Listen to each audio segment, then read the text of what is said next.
Welcome to Integrity Data's Advanced Time and Attendance tutorial on the time management. So we're logged into the time and attendance software. In order to get to your time management, we're going to go and hover over Edits and then select Time Management. In our Time Management tab, we have our exceptions. These are missing punches, ends with no outs, outs with no ends, and things like that. We have our PTO requests, and we have our timesheet. On the exceptions, you want to come in here and make sure the missing punches are taken care of. They're very easy to do. You can do them right from here. We just click anywhere from the punch type over, and that's going to bring this into edit mode. So you can see I have the date out and the time out, but I need the date in and the time in. I'm going to look at this date, 10/17. I don't see any transactions in here for 10/17. I see an absent on the 16th, an edited transaction on the 18th, absent, absent, absent, and a bulk transaction here. So this one here is not a duplicate punch or just an outside punch. It is missing its in punch. The way to correct this is just to put the time first, not the date. So you can enter this, the number 6, with nothing after it. The system is going to assume 6 a.m. If I wanted 6 p.m., I could place 6 p.m. like this, and that's going to change this when I click outside the box to 6 p.m. You'll notice the date was automatically inserted. It takes that from here. If this is an overnight punch, you would need to alter one or the other to make sure that you've got the right date sequence. I could also select a time from here, but more often than not, you're not going to have times exactly on the hour. So I can use like 6:04 and then click outside the box, and that's 6:04 a.m. Again, same thing, 6:04 p.m. And again, no spaces, no colons, just simply like this, and it translates it. If you like military time, you can utilize this as well. 18:04, 6:04 p.m. 18 is just simply 6 p.m. So we're going to go with 6 a.m. And the next thing I want to do is leave my note. 6 months from now, you're not going to remember why you added this punch when the employee comes back going through their timesheets trying to figure out why it was edited. So the note inside here will protect you against that. You'll be able to go back and look at his timesheet and see that. If his timesheet's printed out, he'll be able to see it. So that prevents the employees from coming back and taking up time that can be better spent. I'm going to go ahead and save this. This punch disappears and I can work on my next one. While you're getting used to the system, it may be better to select their name, and this is basically a shortcut by clicking on their name. The long way would be clicking on timesheet and scrolling to find your employee, but I can just click right here on this employee's name, and it's going to automatically take me to my timesheet. It brings up Myra right here.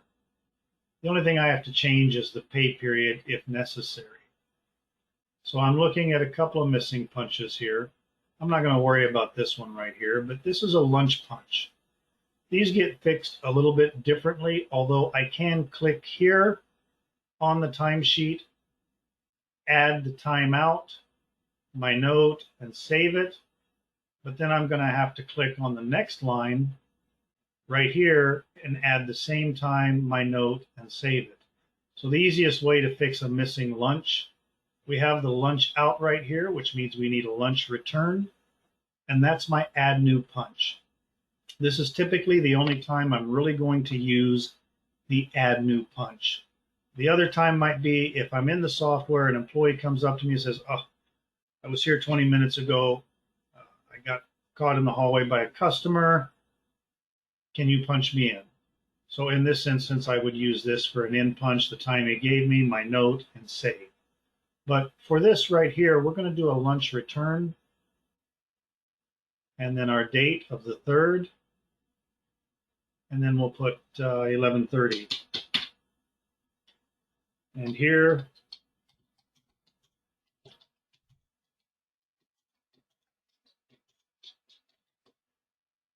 forgot to clock back in from lunch. If I'm trying to talk while I'm typing, my fingers are just going to lose it and go everywhere else. So apologize for that. When I've got my date, my time, my note, everything looks good, I would go ahead and click save. I'm waiting for the page to refresh. We can see that it is now white on the work, teal or bluish for the lunch, which denotes non-paid time. The white is worked time. So I can see this day is resolved. It's still pending right here. It's done in the background, but I haven't done a page refresh unless I needed to see how the changes I made impacted their regular hours, overtime, and things like that. I'm going to move on with what I need to do next. The key is both of them are white. My times are correct. Everything is good. Moving down this timesheet, I can see that there is pink. The pink denotes overlapping time. And what we're looking at here is on the 11th, I have a 7 a.m. to 9 a.m. But on the same day down here, I've got 8 a.m. to 11 a.m. So realistically, I am trying to pay this person twice for the same hour from 8 a.m. to 9 a.m. Now, if this is intended, if you were just adding this bulk in quickly and just wanted to put them in, but we do actually owe this person 4.5 hours, that's fine. You can approve this and it'll go through payroll without a problem. It's here to draw this to your attention that you potentially could have an issue. So maybe I do want to change that to 9 a.m. and then save. And all I did was edit from the left. Now this is pending. Once it's refreshed, these are going to turn white like they should. We can already see that the ones we did up here are processed, and our hours are reflected by this.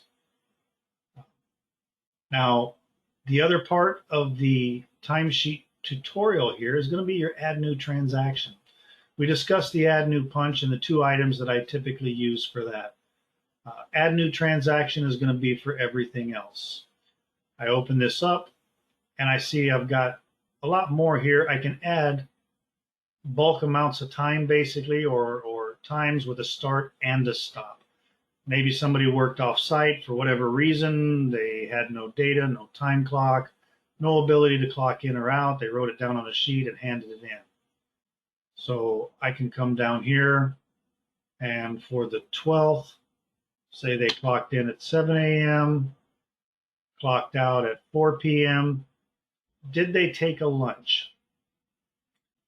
If they took a half-hour lunch, then 0.50 is going to be in here. Now, if your system automatically deducts lunches, then you just leave that blank. And if they meet the requirements of time right here, it will automatically deduct that lunch for you.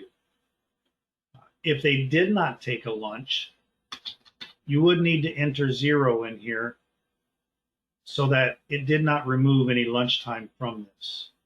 So I'm just going to leave that blank.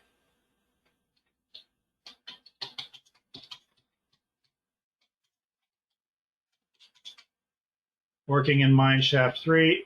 At this time, if I do need to change anything from their normal default levels, I could come down here and make that change at this time. From here, I go ahead and click save, and that's going to add this transaction in right here. Going back to our add new transaction. This is the edited paid where we can add the start and stop. We could also add a break edited of, say, 15 minutes in here. Maybe you took a break at 2:15 to 2:30 p.m. And I'm going to go ahead and just click save. Now, breaks are automatically assumed paid in the system unless you're set up differently. But you may be surprised to see that this comes out in a non-paid color. Don't be alarmed. It's not actually non-paid. This is here just to let you know that he took break from 2:15 to 2:30, but it did not remove that break time from his overall hours. So in essence, this transaction is unpaid, but it's here only for your visual use so that you can see what time this employee went to break. When somebody does clock in or out for breaks, the time is not removed from here. And that's unlike lunch, where an auto lunch would be removed from the daily total here. So that explains, hopefully, to you the reason why your break is in under non-paid time. Back to our add new transaction. We also have a lunch edited. We can add that in. Let's see. I'm just going to add it to the 4th. He's already got lunch deducted, but a lunch edited is a non-paid entity. And if I want to mark the time that he took for lunch for whatever reason, I can go ahead and do that. This is for the 4th. I'll make sure I put that in, or it's going to mess everything up here and what I'm looking at. Let's try 12. So he took lunch from 11:30 to 12 on the 4th. But we can see down here, he's already got 7 a.m. to 3:30, half-hour auto lunch for a total of 8 hours. Now, I'm going to go ahead and save this. Remember, all I did was add a half hour of unpaid time. It will not deduct anything from here, much in the same way that this break did not deduct anything from here. All I'm doing is adding a marker right here so that I know the time that he went to lunch. Not many people utilize this, but I just want to bring importance to the fact that if you do place this in here, expecting it to deduct the half hour from here, regardless of whether you've got an auto lunch or not, the act of adding a lunch edited will not deduct from this total. Back to our add new transaction, and coming down the list to unpaid time. And in here we've got absence, leave without pay, personal unpaid. This can be customized, and different unpaid transactions can be put in, things like doctor appointment, no call, no show, no PTO available. Anything like that that you want to be able to track can be added into the pay type, and you would be able to use it here. So we could do a leave without pay, and let's say the 8th, May 8th, he normally comes in from 7 a.m. to 3:30. And I can put in here anything if I needed to in my note to clarify what went on.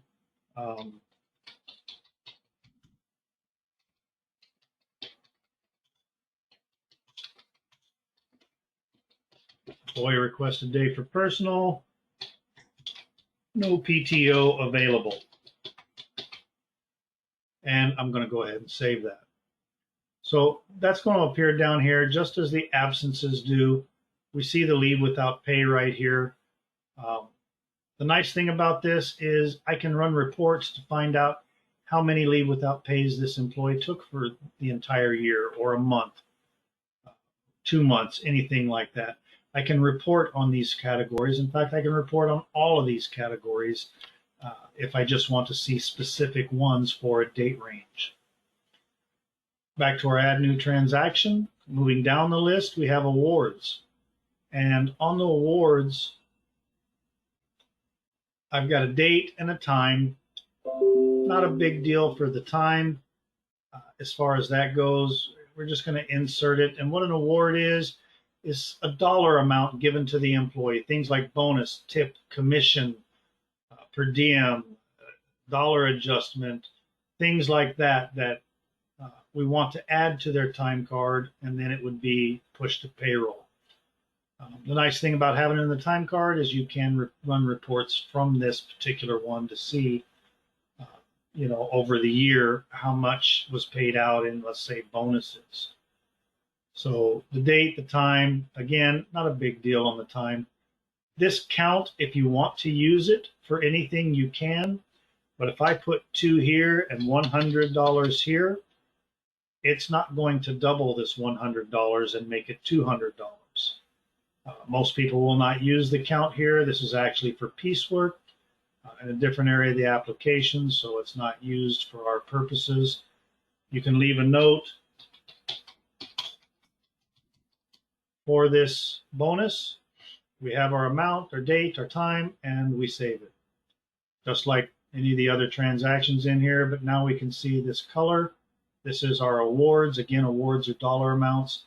And I'm beginning able to see things in the time card easily because of the color coding. I don't have to search through the different pay types to try to find it. Clicking on the add new transaction again, we've got the PTO. And depending on your company's setup and the different types of banks you may use, you may only use sick, you may use sick and vacation, you may use all of them.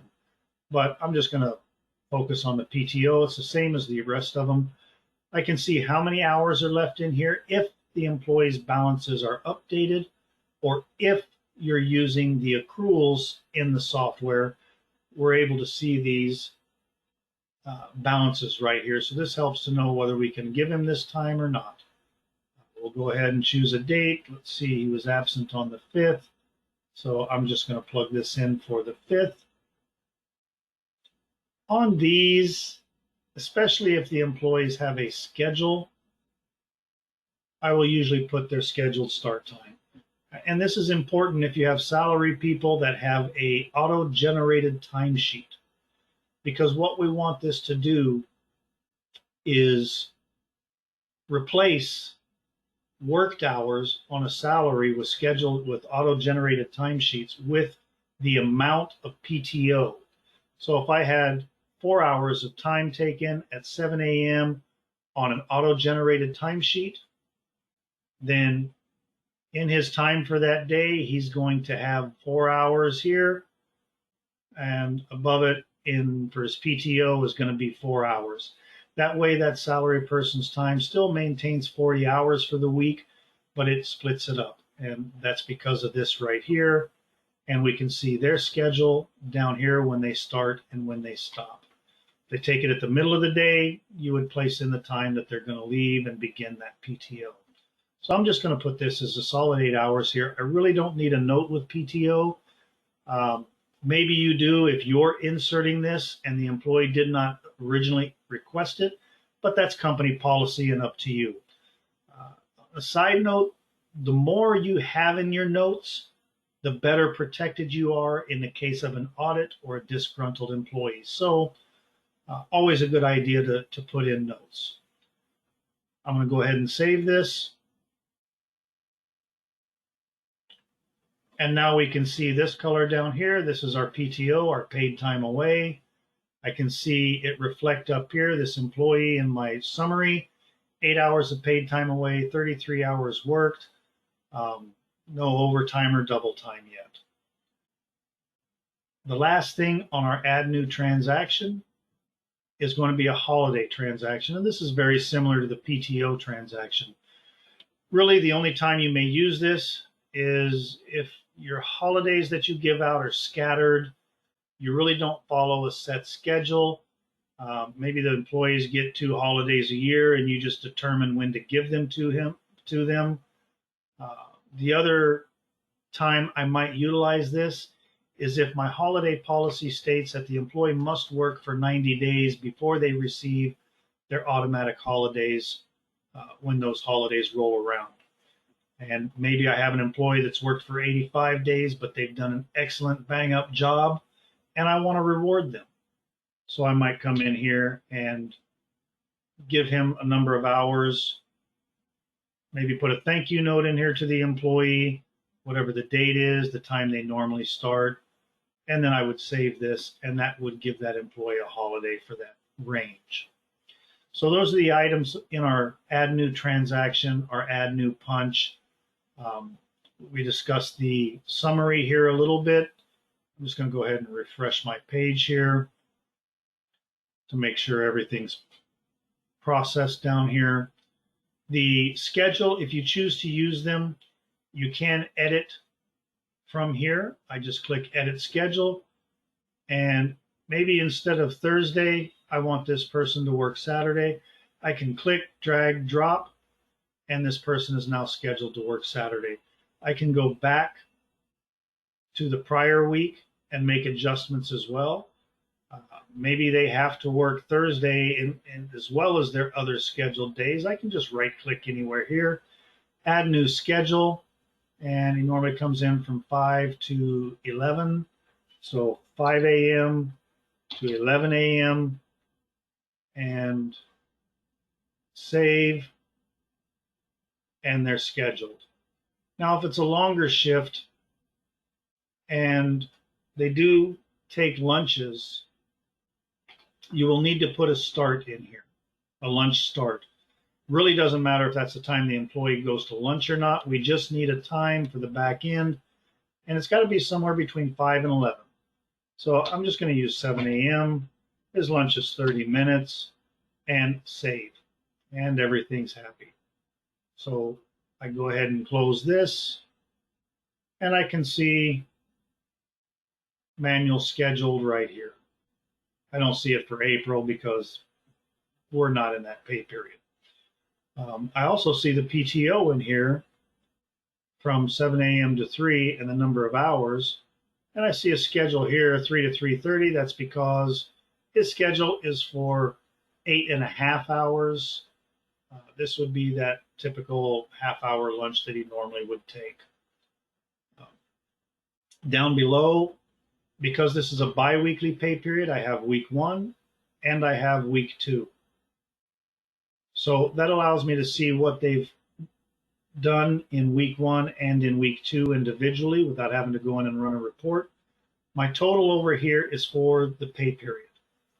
So in week 1, he worked 24.5 hours, or had 24.5 total payable hours, I should say.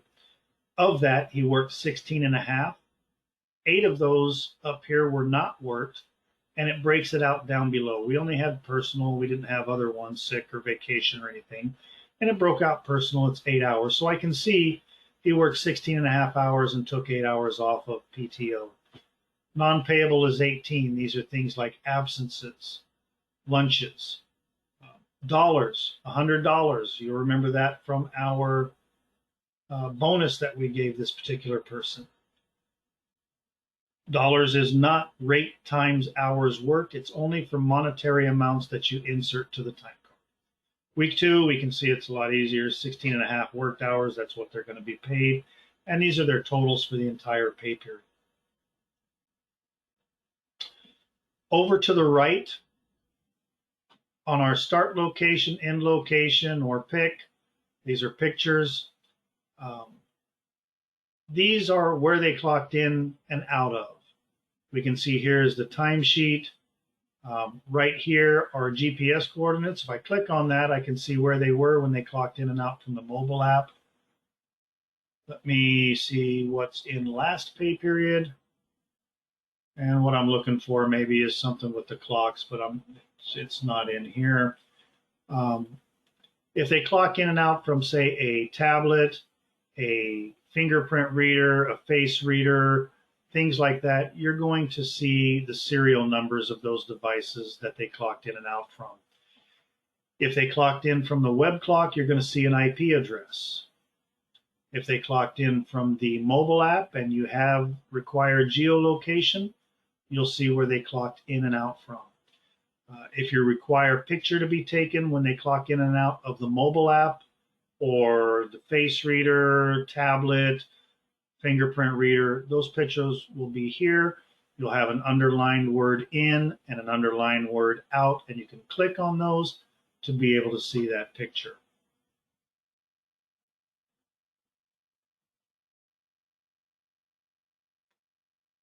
And I'm back. I took a moment to find an employee that has items that we're just discussing about the start and end location.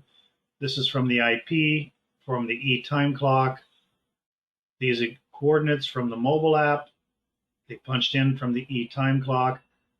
They punched in here from either a fingerprint, face reader, or a tablet. And I have a picture here on the in punch. I can click on that and see the employee that clocks in there from the in punch.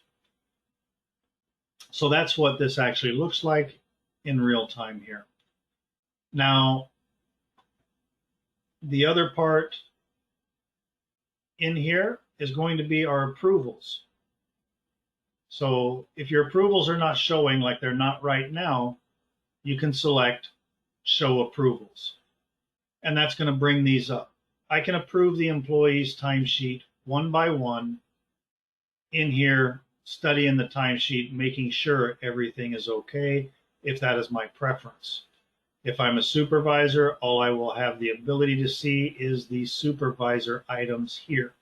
I'm logged in as the admin, so I'm able to sign off for a supervisor because of my settings, basically for my demonstrations, tutorials, and also the employee. So the payroll admin is who I'm logged in as, and that's who I would sign off with. But this looks good to me. I know they were out all this time. This is a missing punch from a prior pay period. So I'm going to go ahead and select sign off. And before I click OK right here, you'll see my time card status. It says open right now. I'm going to go ahead and click OK. And that moved it from blocked. Now, if I had put a punch in here or something and then went immediately to sign off, I may get a message that says, hey, there's something still pending. So basically it's still working in the background. You were too fast. You may need to wait 5-10 seconds and then try it again. You don't need to refresh over here. If you're not interested in looking at your totals and how whatever it is you did impacted it, you can simply sign off after 5 or 10 seconds and you would be able to approve that timesheet. If you don't want to see these, you can uncheck Show Approvals. And typically in the current pay period, you're just going to see pending is current pay period. You're not going to have the ability to sign these off. If I were to sign off on this person right now, because I have the ability to, any further punches in the pay period would be blocked and not come to the time card. When I sign a timesheet off,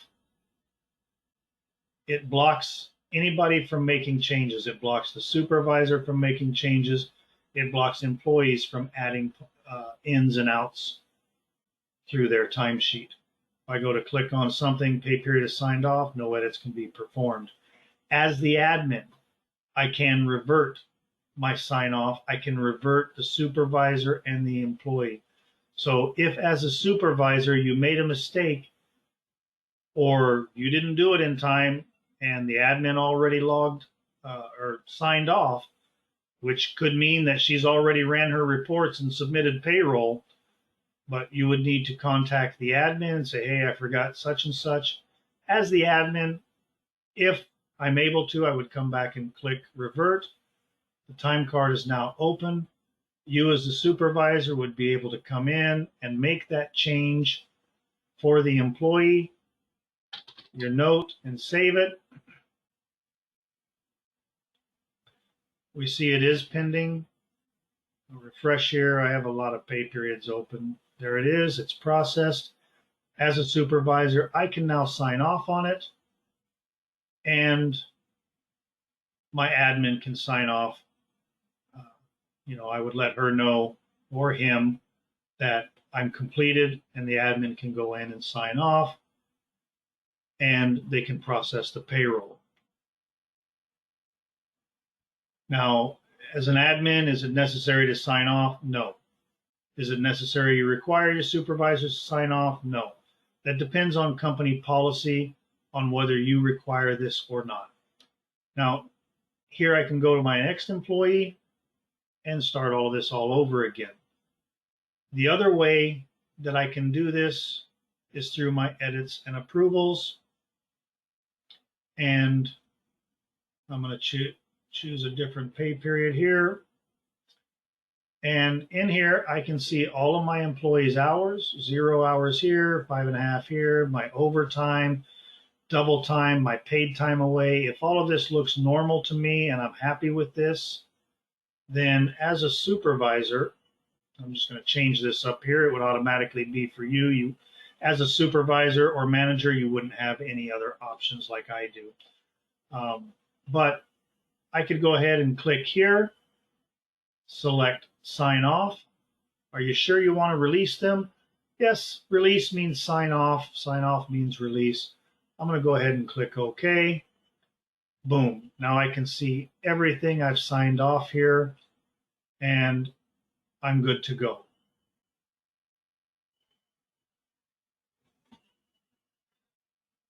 The other thing in our time management is our PTO requests.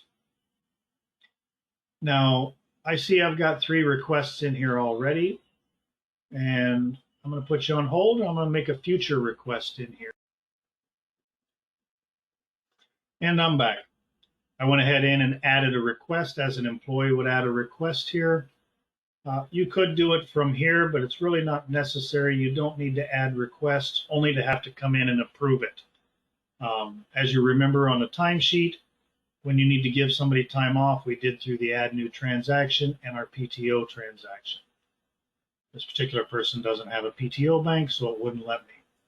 But in our PTO request, these are the requests that come from the employees, either through the mobile app, the time clock, the e-time clock.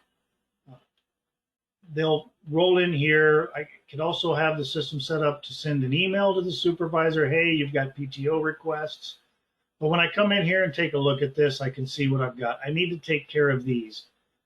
These are my current ones that really need to be approved before that pay period is closed. If the employee's time gets approved, these are going to disappear because that means you didn't want them in there. So I want to make sure this is done before the pay period is approved and or closed. What I'm looking at here in green is a future request, July 2023, and these are current or past requests. So the way to read this is the employee name, the day of the week that they actually want off, the date, whether it's all day or a partial day. If it's a partial day, you'll see the time that they want off in here. The bank they want to use, whether or not this bank allows a negative total, the number of hours they want deducted, what they have left in their bank, and the date and time of their request in case you get a couple of people requesting the same day off. You can see who requested it first. Over here, I can hold my mouse over this note and see what the employee had to say on that. And from there, I can approve or deny it. Down below, once I approve or deny it, it will move down here under my resolved. And here I can see everything that's been approved. I can see the red was denied. And maybe I've got an employee that comes back and says, you know what, I really don't need April 24th off. Plans changed. I could come back here and click revert. That would bring that back up here. And at that time, I could deny it by clicking deny and leaving a note.